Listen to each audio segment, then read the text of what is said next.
It's the fastest Royal Rumble in history because I'm John Retland and this is my retro review of the Royal Rumble 1995. 60-second intervals for the Royal Rumble match. Still wasn't as bad as 1999. 1999 was a ridiculous year. Wildly successful for WWE, but Christ, a lot of their pay-per-views were fucking rotten.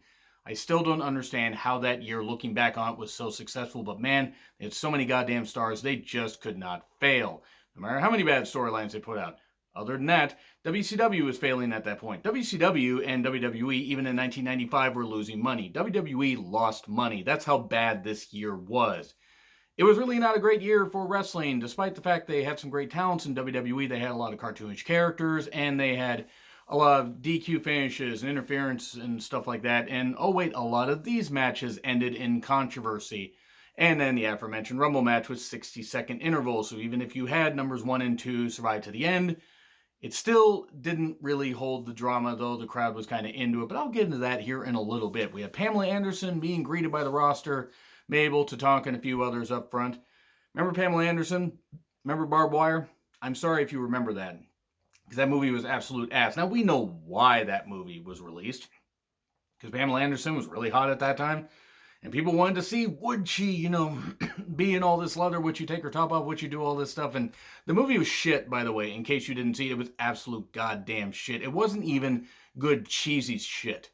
Even Tank Girl was pretty good by comparison, and that movie didn't have much of anything going for it, but at least it had charm. Barbed Wire did not.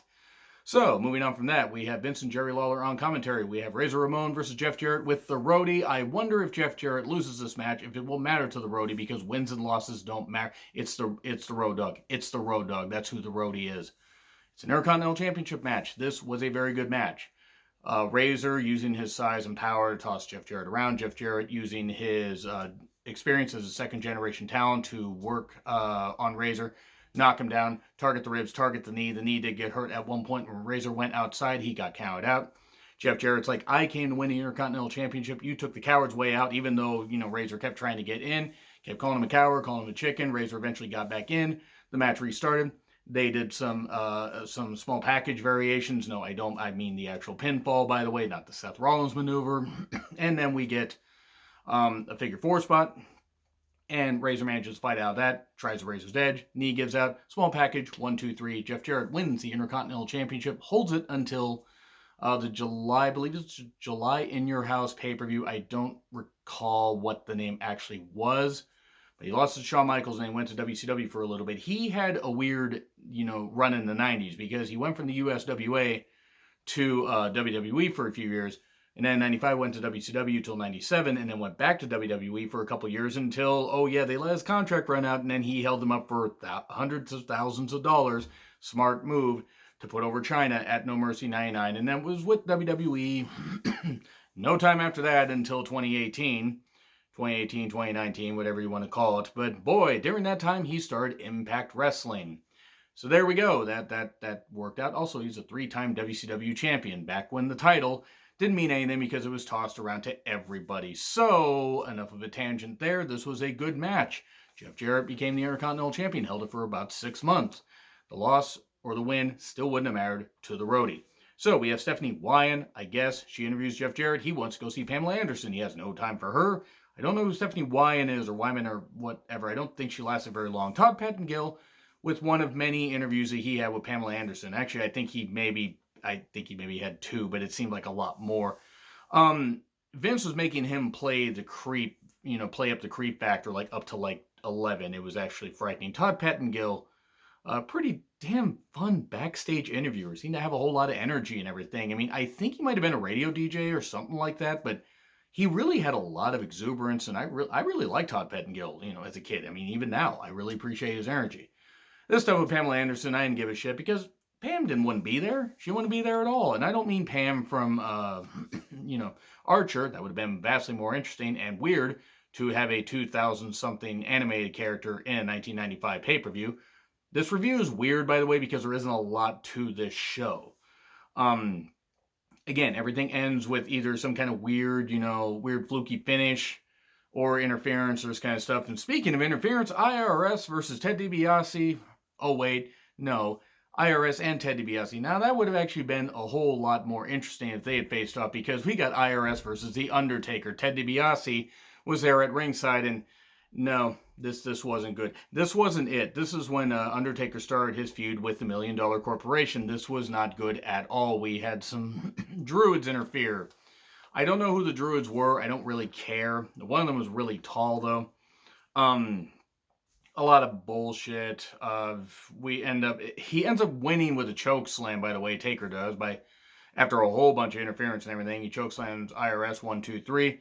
The Druids attack. They get fended off. IRS steals the urn. He takes it. He tries to repossess it. I guess he is a new Repo Man now, or maybe it's a tax thing. I'm not really sure. King Kong Bundy shows up. Faces up with The Undertaker. We have our Mania 11 match. I will be retro reviewing Mania 11, by the way. And quick mention, next couple retro reviews will be TNA Genesis 2010, the first pay-per-view of the Hogan era. Oh, yay me. Oh, boy. You know, Impact has always had a great amount of talent, even through their, fluxes and, pendulum swinging from good to bad and everything. But boy, that Hogan era just was not a good thing. It was not a good thing creatively. So, and also the Royal Rumble 2000, I will be doing that. The sad thing is I was able to do most of this pay-per-view from memory, despite any of my flubs and everything, because I'm really tired. But this was a match, and it wasn't very good. And then we get more Todd Pettengill interviewing Diesel and Bret. They're just hyped up their title match.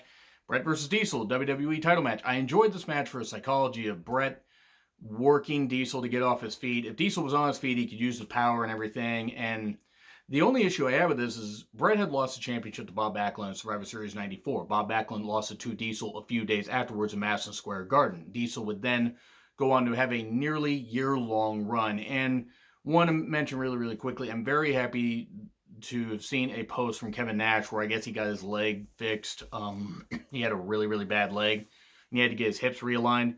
So now his body is in much better shape and everything after years of wrestling, and I believe other injuries that he had before. I think he had a knee injury from basketball. It's great to hear. It really is great. Despite any jokes I might have made, quad jokes I might have made about Kevin Nash, I mean, we all did. I am happy that he is in proper health, and he seems happy, and that's great. So, this match could have been a whole lot better if they had had a clean finish. Now, I liked the match up until they had all the interference, because it was great psychology. Very, very rarely can I see a bad Bret Hart match, except Mania 11. Oh, don't worry, I'm going to review Mania 11, because I hate myself. I'm also going to review Mania 1. See how well that ages. So, it was good stuff, and then Shawn interferes, and then the referee says, no, the match must continue, and then Owen Hart runs in and attacks Bret, the match must continue. Then a ref bump. And there's still more good stuff of Bret focusing on knee, and then Shawn, Owen, Bob Backlund, Jeff Jarrett, the roadie, all interfere, and then the referee throws it out. This was stretching for time, and this was not the best use of them. They would have a much, much, much, much, much better match at Survivor Series in that same year. For a while, it was a very good match. But yeah, all the interference. I got why they did it. They didn't want to have Bret lose clean, and they didn't want to have Diesel obviously lose the title so soon. But boy, this is a mess. And then we get handshake between both guys. Cool, okay, great. And then we get Pettengill helping Pamela get some clothes. Okay. And then we get a Bob Sparkplug Holly 1, 2, 3 Kid interview. They're going to compete against Tatanka and Bam Bam Bigelow for the vacant WWE Tag Team Championships. Or the WWF Tag Team Championships, because it was WWF at this time. It wasn't much of a match because Bam Bam and Tatanka had a miscommunication. Bam Bam would fall while trying his, splash moonsault off the top. And then 1, 2, 3 Kid would pin him after like an insane amount of time. The match wasn't bad up until that point. And then Bam Bam was upset. So 1, 2, 3 Kid and Bob Holly hold the Tag Team Championships for a long time, all of 24 hours, and they lose them to the Smoking Guns. Then Smoking Guns lose them to Yokozuna return Yokozuna and Owen Hart at Mania 11. At the Mania 11, it's like the Ryback that Daniel Bryan said. This review is weird. So then we have Bam Bam upset at the fans, and then he sees Lawrence Taylor there.